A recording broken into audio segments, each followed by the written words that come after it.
Bonjour, avec vous Asma, à nouveau à notre vidéo sur notre chaîne Qualité logicielle. Je me présente, je suis ingénieure au niveau des tests et recettes, tout ce qui est concerné avec la qualité logicielle. Aujourd'hui, on va aborder le sujet des tests. Que sont-ils les tests? Et là, on continue toujours au niveau de la préparation, au niveau de la certification ISTQB. On a déjà parlé avant au niveau des les coûts qu'on va dépenser si on teste à la dernière étape. Et là maintenant, on va continuer qu'on parle des tests. Lorsqu'on parle des tests, normalement ils sont sur chaque étape depuis la rédaction de cahier de charge jusqu'aux livraisons auprès du client final. Et là, normalement, là, on voit, c'est le revue des documents, il y a compris le code source. D'accord? Là, ce sont les tests unitaires. Là, on fait la lecture de notre code source. On peut juste savoir déjà, est-ce qu'il y a par exemple, des commentaires, est-ce que le code est lisible auprès de n'importe quel développeur. Par exemple, demain, on n'a plus le développeur qui a créé cette application. Est-ce qu'on aura toujours la continuité de ce projet? Est-ce qu'on aura la possibilité de faire des évolutions sur ce projet? D'accord. Par la suite, on parle de la planification et contrôle. Toujours, on planifie à chaque étape. À chaque étape, on fait la planification des tests, c'est-à-dire tests unitaires, tests d'intégration, tests fonctionnels au niveau ou de tests d'acceptance à la dernière étape. Et le contrôle à chaque étape pour s'assurer est-ce qu'on a verrouillé, est-ce qu'on a fixé tous les bugs. Sélection des conditions de test. Est-ce qu'on va faire des tests manuels, automatiques, statiques, dynamiques, sélectifs? Conception et axe des cas de test. Ça, on peut faire la rédaction des cas de test. Mais pour vous dire, il y a plusieurs cas de test. Mais là, on va savoir, on va s'assurer est-ce qu'on a effectivement testé les cas des tests qui peuvent bloquer le fonctionnement du projet au cas où. Et là, c'est les cas de test, je répète. Normalement, on le fait à partir des spécifications. Les spécifications qu'on a validées avec le client, les besoins initiaux. Et évaluation des critères de sortie. Les critères de sortie, c'est par rapport à les cas de test. C'est-à-dire, lorsqu'on mentionne le cas de test, par exemple, je veux tester est-ce que le site web, lorsque je remplis le formulaire de contacter nous, est-ce qu'on a la possibilité effectivement d'envoyer le formulaire au niveau de test? Par exemple, je mentionne, on va remplir tous les champs avec les détails nécessaires et le champ, normalement, au résultat obtenu, que le formulaire, une fois que j'appuie sur envoyer, le formulaire va être envoyé à une adresse. Et là, on va comparer le résultat qu'on est censé avoir avec le résultat de sortie. Qu'est-ce qu'on a constaté? S'ils sont égales, c'est bon, c'est ce qu'on veut, c'est-à-dire le test est conforme, il n'y a pas de bugs. S'ils ne sont pas conformes, c'est-à-dire si on fait tous les champs et lorsqu'on appuie sur envoyer ou send, il n'y a rien, c'est-à-dire qu'il y a un problème du formulaire ou au niveau de ce projet. D'accord. Et là, toujours, on a à chaque fois, lorsqu'on fait des tests, il y a toujours des reportings. Par exemple, on fait remonter des alertes on donne un exemple d'un logiciel, Jira ou Readmy. Là, on fait le reporting. Qu'est-ce qu'on a constaté? Combien d'erreurs? Est-ce que ces erreurs, ces bugs qu'on a constatés au niveau de cette application ou de ce projet ou l'évolution, est-ce que c'est bloquant, majeur ou mineur?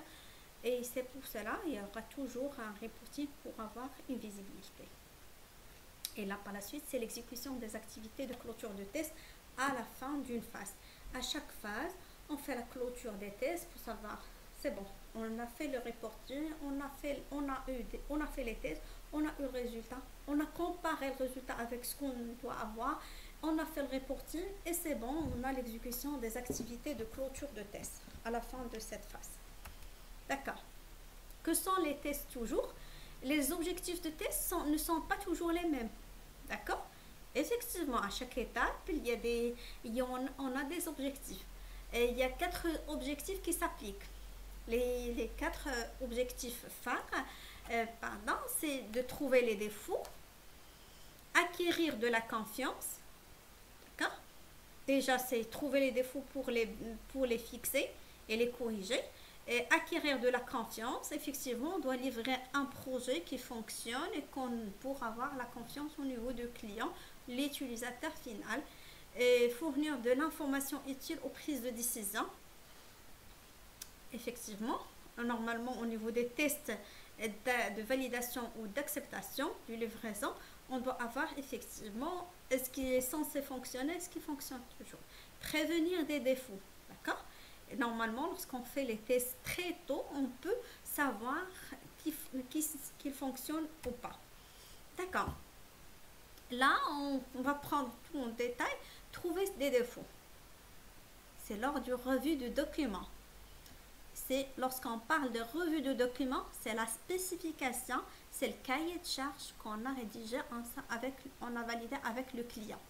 Qu'est-ce qu'il veut, quels sont les besoins du client, est-ce que c'est une évolution, une application, un site web, le fonctionnement, le positionnement des boutons par exemple, est-ce que la capacité, combien d'utilisateurs va se connecter en même temps, la saturation, le réseau, sécurité, les mots de passe, cryptage et tout ça, tous ces détails, on peut les avoir au niveau de revue de documents ou les spécifications.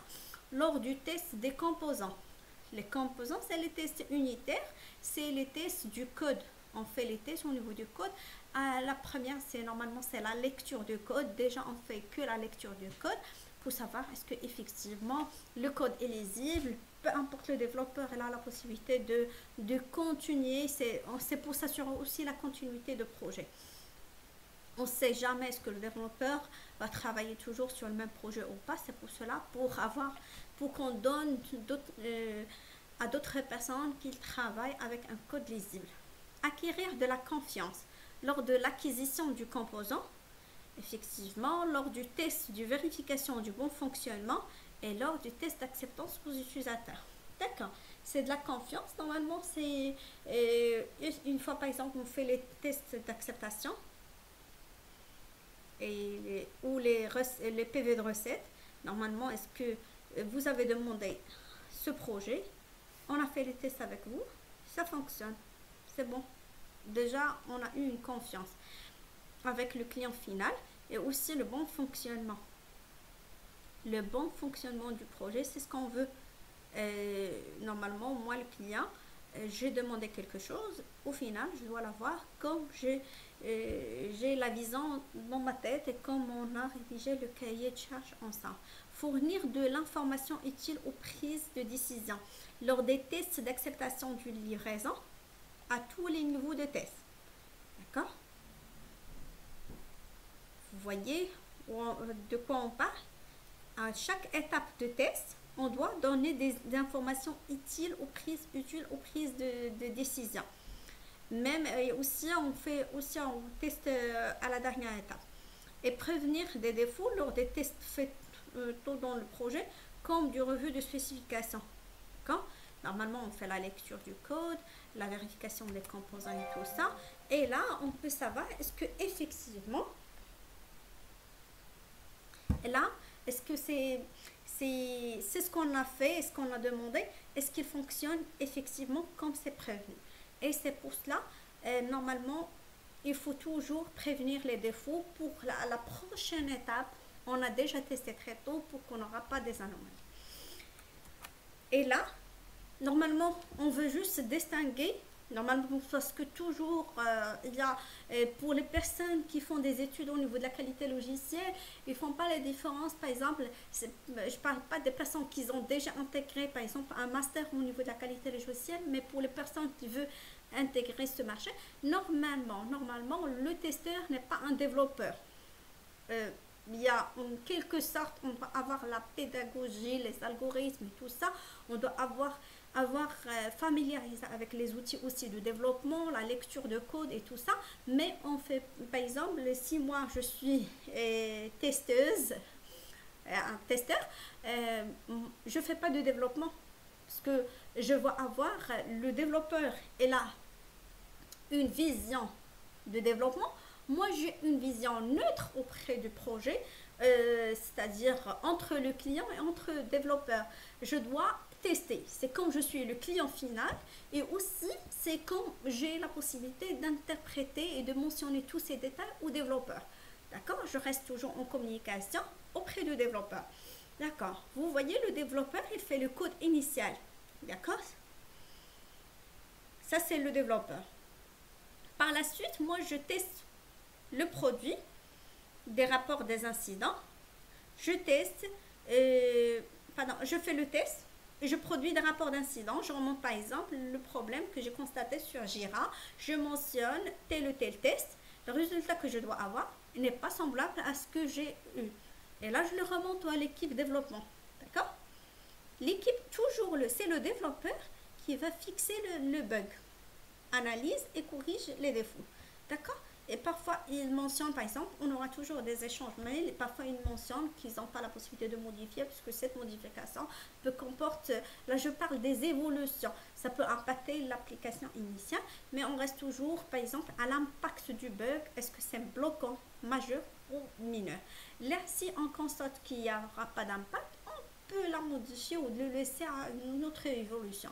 Mais si c'est un bloquant, c'est le développeur qui doit le fixer et le corriger. Lorsqu'on parle d'un développeur, on ne parle pas d'un seul développeur dans un projet. C'est vraiment, on travaille en équipe. C'est plusieurs développeurs, plusieurs testeurs avec des chefs de projet. C'est un ensemble. C'est juste lorsqu'on donne un exemple, on parle d'un testeur, un développeur, mais en réalité, lorsqu'il y a des projets, c'est un grand projet.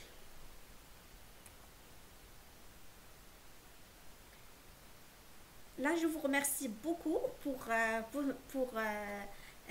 l'abonnement à ma chaîne. N'hésitez pas d'appuyer sur l'icône à côté pour que vous recevez toutes les nouveautés de notre chaîne. Et je vous remercie infiniment. Et vous aurez à la suite un autre vidéo pour la continuité de nos cours de la certification ISTQB. Je vous souhaite un très bon courage. Merci beaucoup.